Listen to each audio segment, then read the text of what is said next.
Hi everyone, this is Sinju. இதுவரைக்கும் இந்த சேனலை சப்ஸ்கிரைப் பண்ணாதவங்க இப்போ பண்ணிடுங்க. அண்ட் இப்போ பார்க்க போகிறது எக்ஸசைஸ் 5.2ல 10th சம். இப்போ பார்த்தீங்கன்னா 4 பாயிண்ட் கொடுத்துட்டு இது வந்துட்டு பேரலோகிராமான்னு கொடுத்துருக்கான். பேரலோகிராம்னா எப்படி இருக்கணும்னா, அதாவது ஃபர்ஸ்ட் நான் கிராஃப் போட்டு காமிச்சிடுறேன்.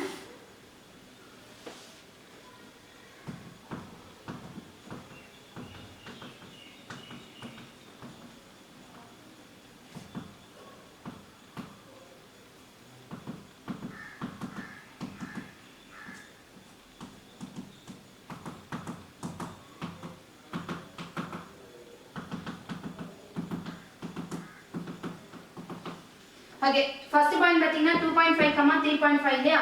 அதாவது ஃபர்ஸ்ட் பாயிண்ட் எப்பவுமே x லைன்ல தான் தேடிப்போம். அதாவது 2.5ன்றது 2 க்கு 3 க்கு நடுவுல இந்த இடத்துல வரும். அண்ட் அடுத்த பாயிண்ட் 3.5 அதை எப்பவுமே y லைன்ல தேடுவோம். சோ 3.5ன்றது இந்த கேப்ல வரும். சோ ரெண்டு மீட் ஆகுற இடம் வந்துட்டு நமக்கு இந்த இடமா இருக்கும். சோ இத வந்துட்டு a மார்க் பண்ணிக்கலாம். அதாவது 2.5, 3.5. ஓகே, அடுத்து b ஓட பாயிண்ட். b ஓட பாயிண்ட் பாத்தீங்கன்னா 10, -4. 10ன்றது x லைன்ல இது இருக்கு and y லைன்ல -4ன்றது இது இருக்கு. ரெண்டு மீட் ஆகுற இடம் இங்க. சோ இதான் b பாயிண்ட் 10, -4. அடுத்து பாத்தீங்கன்னா c பாயிண்ட். c பாயிண்ட்ன்றது ஃபர்ஸ்ட் x லைன்ல 2.5ன்றது இது இருக்கு and y லைன்ல -2.5ன்றது இந்த இடத்துல வரும். சோ ரெண்டு மீட் ஆகுற இடம் இங்க இல்லையா? சோ 2.5, -2.5 இங்க. அதாவது c பாயிண்ட். அடுத்து d பாயிண்ட். -5, 5. x லைன்ல -5ன்றது இது இருக்கு and y லைன்ல +5ன்றது இது இருக்கு. சோ ரெண்டு மீட் ஆகுற இடம் இங்க. அதாவது d பாயிண்ட் -5, 5. இப்போ இத அப்படியே ஜாயின் பண்ணிடலாம்.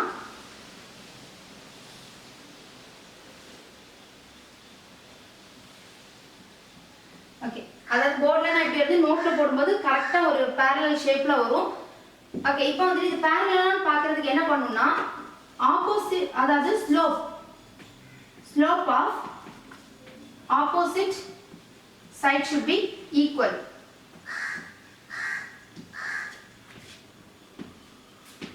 அதாவது என்ன பண்ணுவேன்னா, ஃபர்ஸ்ட் இந்த லைனோட ஸ்லோப் கண்டுபிடிப்பேன். அதுக்கு அப்புறம் இந்த லைனோட ஸ்லோப் கண்டுபிடிப்பேன். ரெண்டு ஈக்குவலா இருக்கணும்.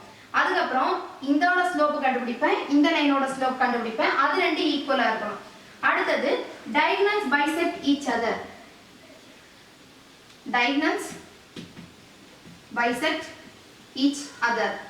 அதாவது மிட் பாயிண்ட் கண்டுபிடிக்கிறது. இந்த பாயிண்ட்க்கும் இந்த பாயிண்ட்க்கும் மிட் பாயிண்ட் கண்டுபிடிப்பேன். அதே மாதிரி d க்கும் b க்கும் மிட் பாயிண்ட் கண்டுபிடிப்பேன். ரெண்டு மிட் பாயிண்ட் வேல்யூஸ் ஈக்குவலா இருக்கணும். இந்த மாதிரி இருந்தா மட்டும் தான் அது parallelogram-னு அர்த்தம். இப்போ ஃபர்ஸ்ட் ஸ்லோப் கண்டுபிடிச்சிடலாம். ஓகே, அதாவது ஃபர்ஸ்ட் வந்துட்டு AD க்கு கண்டுபிடிச்சிடலாம். AD க்கானது வந்துட்டு நான் m1 ன்னு வச்சுக்கிறேன். நமக்கு ஃபார்முலா தெரியும், slope y2 - y1 divided by x2 - x1 இல்லையா? சோ ஃபர்ஸ்ட் x1 y1ன்றது a ஓட பாயிண்ட். அதாவது 2.5, 3.5. அடுத்து x2 y2ன்றது d ஓட பாயிண்ட். அதாவது -5, 5. இப்போ இந்த ஃபார்முலால சப்ஸ்டிட்யூட் பண்ணலாம். y2 - y1 இல்லையா? அதாவது 5 மைனஸ் இது வந்துட்டு m1 ஆகும் slope. 5 - 3.5 divided by x2 - x1. அதாவது -5 ஃபார்முலால இருக்க -2.5. இப்போ என்ன ஆகும்? 5 - 3.5 னா 5 5.0 ன்னு போட்டுக்கிறேன். 3.5 இத வந்துட்டு மைனஸ் பண்ணியாச்சுனா இத பாரோ பண்ணனும் இல்லையா? சோ 4 ஆயிடும், இது 10 ஆயிடும். இப்போ 10ல 5 பண்ணா 5, அந்த பாயிண்ட் அப்படியே வந்துரும். 4ல 3 பண்ணா 1. சோ மேல வந்துட்டு 1.5 வந்திருக்கு. டிவைடட் பை அடுத்து கீழ இது ரெண்டுமே மைனஸ் இல்லையா? சோ நம்பர்ஸ ஆட் பண்ணனும். அதாவது 5 5.0 ன்னு போட்டுக்கலாம். 2.5 ரெண்டுமே மைனஸா இருக்கு. சோ நம்பர்ஸ் ஆட் பண்ணா 0 + 5 5.5 + 2 நமக்கு 7 வந்துரும். சேம் சைனால அது அப்படியே போட்ற வேண்டியதான். சோ கீழ -7.5 அப்படினு வந்திருக்கு. ஓகே, இது வந்துட்டு m1 ஓட வேல்யூ. ஓகே, இது அப்படியே இருக்கட்டும். இனி இதே மாதிரியே m2 க்கு கண்டுபிடிக்க போறோம். m1 ஓட ஸ்லோப்பை இங்க எழுதி வச்சிக்கிறேன். m1 = 1.5 divided by -7.5 அப்படினு வந்திருக்கு. ஓகே, இனி வந்துட்டு m2 ஸ்லோப் கண்டுபிடிச்சிடலாம். m2 க்கு வந்துட்டு BC ஓட, அதாவது AD கண்டுபிடிச்சிட்டோம். இனி வந்துட்டு BC தான் எடுக்கணும். அதாவது பிசி இதை வந்துட்டு m2ன்னு வச்சுக்கலாம். சேம் ஃபார்முலா x1 y1ன்றது ஃபர்ஸ்ட் b ஓட பாயிண்ட், அதாவது 10, -4 எடுக்கலாம். அடுத்தது x2 y2க்கு c ஓட பாயிண்ட், அதாவது 2.5, -2.5 எடுத்துக்கணும். இப்போ சேம் ஃபார்முலா இல்லையா, ஸோ y2ன்றது நமக்கு -2.5, ஃபார்முலால minus and -4 divided by x2 x1, x2ன்றது 2.5 -10. இப்போ என்ன பண்ணுவோம், -2.5, இப்போ மைனஸ் மைனஸ் நமக்கு பிளஸ் ஆயிடும். ஸோ +4 டிவைடட் பை 2.5 -10 இருக்கும். இப்போ என்ன ஆகும்னா இது வந்துட்டு டிஃபரன்ஸ் சைன் இல்லையா, ஸோ இதை ரெண்டு மைனஸ் பண்ணிக்கலாம். 4 4.0 எழுதிக்கிறேன், 2.5 இதை மைனஸ் பண்ண என்ன ஆகும், இது போகாது. ஸோ பாரோ பண்ணிப்போம். 10ல 5 பண்ணா 5, பாயிண்ட் அப்படியே வரும். 3ல 2 பண்ணா 1, ஸோ மேலே 1.5 வரும். இப்போ பார்த்தீங்கன்னா இது ரெண்டுத்துல பிக் நம்பர் சைன் ப்ளஸ் தான், ஸோ ப்ளஸ் போடாட்டி ஒன்றும் இல்லை. டிவைடட் பை 2.5 -10, இதுவும் டிஃபரன்ஸ் சைன் தான், ஸோ மைனஸ் பண்ணி பிக் நம்பர் சைன் போடணும். அதாவது 10ல 10.0 எழுதிக்கிறேன், 2.5. ஸோ இதை மைனஸ் பண்ணியாச்சுன்னா இதுவும் போகாது. ஸோ இதை 9 ஆக்கிட்டு இதை 10 ஆக்கிடலாம். 10ல 5 பண்ணா 5, பாயிண்ட் 9ல 2 பண்ணா 7, கீழே 7.5 வருது. அண்ட் பிக் நம்பர் சைன் வந்துட்டு நமக்கு இங்கே மைனஸ். ஸோ இது வந்துட்டு நமக்கு m2 இல்லையா. இப்போ பார்த்தீங்கன்னா m2வும் m1 பாருங்க, ரெண்டு வேல்யூவும் சேமாக வந்துருக்கு இல்லையா. ஸோ இதை எப்படி எழுதுறதுன்னா, அதாவது m1 = m2, ரெண்டு ஸ்லோப்பும் ஈக்குவலாக இருக்கு. So AD is parallel to BC, அதாவது இந்த ரெண்டு லைனும் parallel இருக்குன்னு பார்த்துட்டோம். இனி இந்த ரெண்டு லைனை நம்ம இதே மாதிரி செக் பண்ண போகிறோம். ஸோ அடுத்த பாயிண்ட் எடுத்து செக் பண்ணிடலாம்.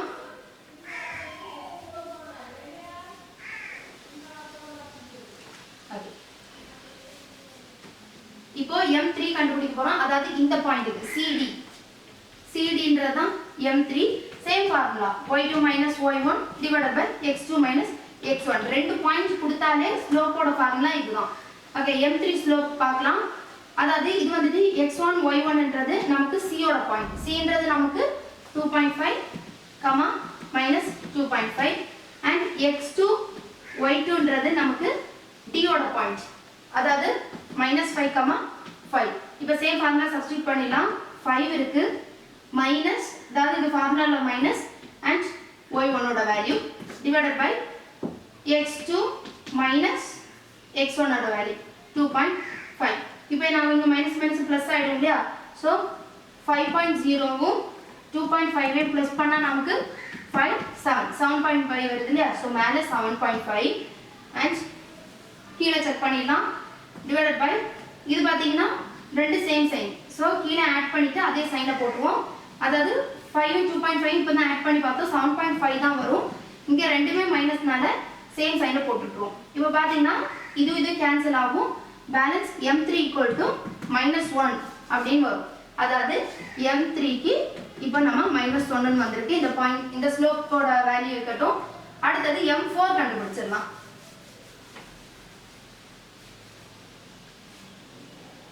அதாவது இப்போ நம்ம வந்து CD கண்டுபிடிச்சிட்டோம் இல்லையா, இனி AB கண்டுபிடிக்க போகிறோம். அதாவது ABன்றது m4, சேம் ஃபார்முலா தான். இப்போ x1 y1க்கு A ஓட வேல்யூ எடுப்போம். அதாவது 2.5, 3.5 அண்ட் x2 y2க்கு B ஓட பாயிண்ட் எடுப்போம். அதாவது 10, -4ன்றது சேம் ஃபார்முலா சப்ஸ்டிட்யூட் பண்ணலாம். y2ன்றது -4, ஃபார்முலால இருக்க மைனஸ் அண்ட் y1 ஓட வேல்யூ 3.5 டிவைடட் பை x2ன்றது 10 -2.5. இப்போ பார்த்தீங்கன்னா இது ரெண்டும் same sign, so number add பண்ணிக்கலாம். 4னா 4.0 எழுதிக்கலாம், 3.5 எழுதிக்கலாம். ரெண்டத்தை ஆட் பண்ணால் 5.7.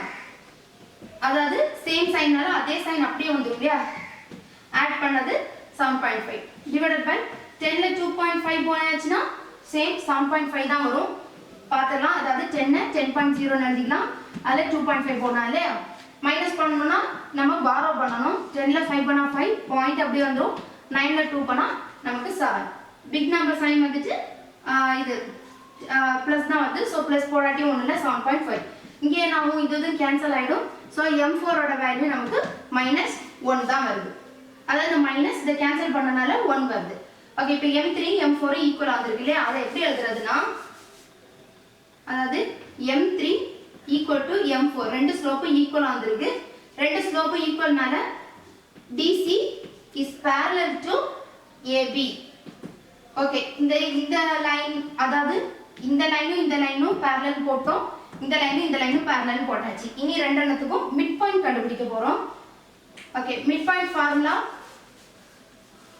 இதுக்கு முன்னாடி பார்த்ததுதான் அதாவது x1 plus x2 divided by 2 comma y1 plus y2 divided by 2 same formula தான் அதாவது first AC இந்த பாயிண்ட் எடுத்துக்கலாம் AC ஓட மிட் பாயிண்ட் அதாவது x1 y1 ன்றது A ஓட வேல்யூ அதாவது 2.5 comma 3.5 அடுத்தது x2 y2 ன்றது C ஓட பாயிண்ட் அதாவது 2.5 comma minus 2.5 இப்போ பாத்தீங்கன்னா இத ஆட் பண்ணினா x1 plus x2 இல்லையா அதாவது 2.5 divided plus 2.5 divided by 2 அதாவது x1 plus x2 divided by 2 comma இனி இது ரெண்டத்தை ஆட் பண்ணும் y1 plus போடுவோம் இது வந்துட்டு y2 ஓட வேல்யூ அப்படியே சப்ஸ்டிட்யூட் பண்ணிடலாம் divided by 2 இப்போ இத பண்ணிடலாம் 2.5 plus 2.5 நமக்கு 5 வரும் வேணா ஆட் பண்ணி பார்த்துக்கலாம் 2.5 2.5 ஆட் பண்ணா 5 plus 5 10 வந்துரும் இல்லையா பேலன்ஸ் 1 2 3 5 5.0 வந்து 5.0 5 தான் போடுவோம் divided by 2 கமா இது 3.5 minus 2.5 இது பாத்தீங்கன்னா 3.5 இருக்கு 2.5 இருக்கு 5 minus 5 0 பாயிண்ட் அப்படியே வந்துரும் 2 ல 3 ல 2 பண்ணா 1 1.0 1 ன்னு எழுதுவோம் 1 divided by 2 இதை இனி டிவைட் பண்ணி பார்க்கணும் அதாவது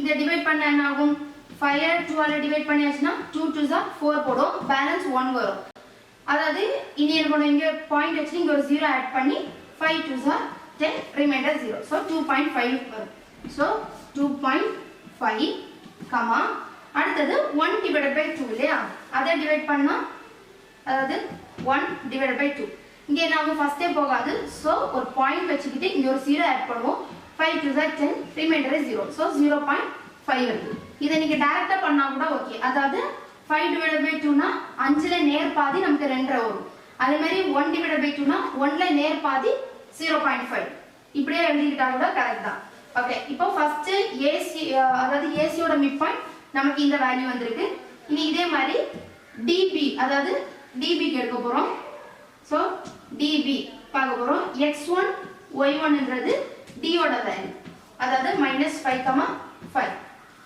அதே மாதிரி தான் x2 y2 க்கு B ஓட வேல்யூ அதாவது 10, -4 ன்றது இப்போ இந்த ஃபார்முலால சப்ஸ்டிட்யூட் பண்ணிடலாம் அதாவது x1 plus x2 இல்லையா so -5 plus 10 divided by 2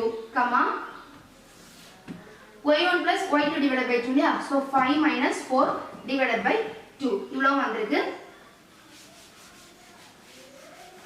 okay இனி இது பாத்தீங்கன்னா டிஃபரன்ஸ் சைன் சோ நம்பரை மைனஸ் பண்ணா நமக்கு 5 பிக் நம்பர் சைன் வந்து பிளஸ் தான் போடாட்டியும் பிரச்சனை இல்ல divided by 2 5 minus 4 1 divided by 2 இப்போ நம்ம இதுக்கு முன்னாடி பார்த்ததே தான் அதாவது 5 divided by 2 நமக்கு 2.5 தான் வரும் 1 divided by 2 னா நமக்கு 0.5 தான் வரும் இப்போ பாத்தீங்கன்னா ரெண்டோட மிட் பாயிண்டும் ஈக்குவலா இருக்கு அதாவது இத எப்படி எழுதுறதுனா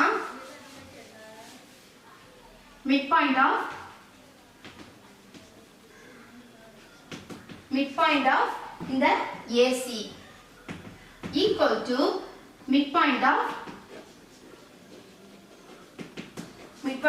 AC equal to midpoint of DB இந்த மாதிரி வந்ததனால therefore it forms a parallelogram